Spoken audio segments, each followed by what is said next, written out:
Hey, how's it going, guys? I'm checking out the CWOW Defu. It's kind of a weird name, but the company sent this in. I do want to thank them for that. You've got some specs on the back along with everything else. This is a 10-inch IPS screen. It's just an HD screen, so nothing special. And just a quad-core CPU. I don't know exactly which one it is, but we'll check it out. And only 3 gigabytes of RAM. That's been the standard for a little while now, so it's a little on the lower side. In the box, you're introduced with the tablet itself. Put that to the side. It's nice to actually give you an extra case in here, as well as the user manual. Oh, nice little stylus along with the screen protector. I wonder if there's one that's pre-installed. There's the USB-C cable and a wall outlet, which doesn't have fast charging. This tablet is a little thicker than expected, and it's just made of cheap plastic on the back. It feels almost hollow, so it's not too heavy. On the bottom, you've got 2 speaker grills. They're kind of emitting forward, but we'll see when we play a video or something in a bit. Then there's the front-facing camera on top, and then on top here, starting from the left, you've got the USB-C port. There's the microSD card slot in here, and it's a pain to open if you don't have long nails. Just got it open. That's what it looks like. Then on the back is the flash and camera. It's kind of protruding a little bit. On the right side here, you've got the volume keys, power button, and then this should be a reset button all the way at the end. And then nothing really else around.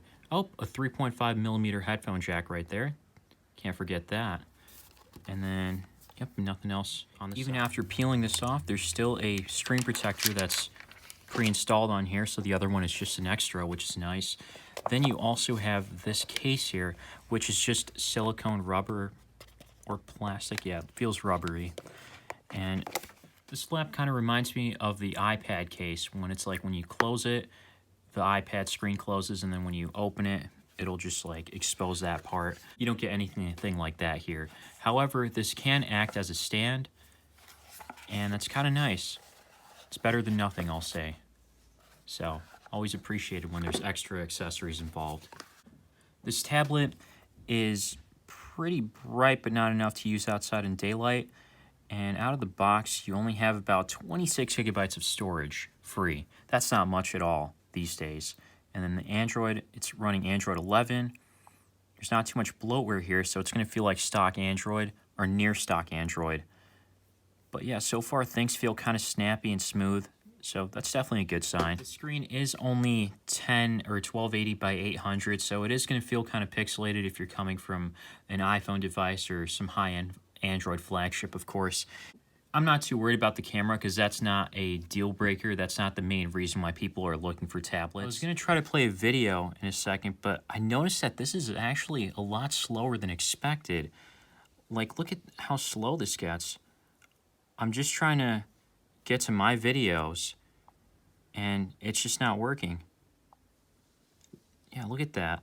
And then not just here, but when I clicked into Geekbench 5 or something, it just wasn't too smooth. It just feels slow whenever I click on anything.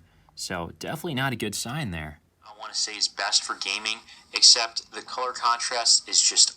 Watching videos on YouTube is okay. Didn't really expect too many problems there. The speakers are really tinny though. I don't like them at all. They get kind of loud, nothing crazy of course. And then this does, as you guessed it, has a wideband level of L3. So that means videos on streaming services are capped at 480p. So here's the interesting thing. Browsing the web, I'm noticing things are a little bit more smooth here. And that's obviously a good sign. It's a little bit of a delay. It takes a while for things to show up, like images to pop up, if they're going to pop up at all on here. And zooming in and out, it's okay. No major problem there. In the Geekbench, we see a really old CPU, an ARM V8. I mean, you can't even get to the compute score, or you can't even try to do a compute benchmark. But either way, these scores are insanely low. These are the lowest I've ever seen on any tablet, I want to say, in the past like 5 or 6 years. So that's really bad. But let's just see how gameplay is. I'm not really expecting much, to be honest, at this point. Sadly, I am seeing some lag here playing Angry Birds. Still playable, though, but really disappointing to see. Pretty disappointing, right? Next game here is Roblox, and my goodness, this is unbearable. Insane. Yeah, not good at all. This is not really good for gaming. For some reason, this backplate just opened up, and exposes the battery back here, which it's not supposed to. And that's a pretty bad sign. That's kind of hazardous. I'm going to assume that this was just my tablet. Actually, no, the quality control might be really poor on these like cheap, inexpensive, off-branded Android devices. So definitely watch out for that. This is one of the reasons why I would not recommend this. This is actually the worst tablet I've tested out so far this year. Performance was bad, subpar. It feels like specs you'd see from like 2015. So, and this is 2022. So there's so many other options out there, including you can grab an ONN Surf tablet these days if it's for a kid, or look for the Amazon Fire tablets. So definitely check those out. Forget this one. This is just garbage, I'd say.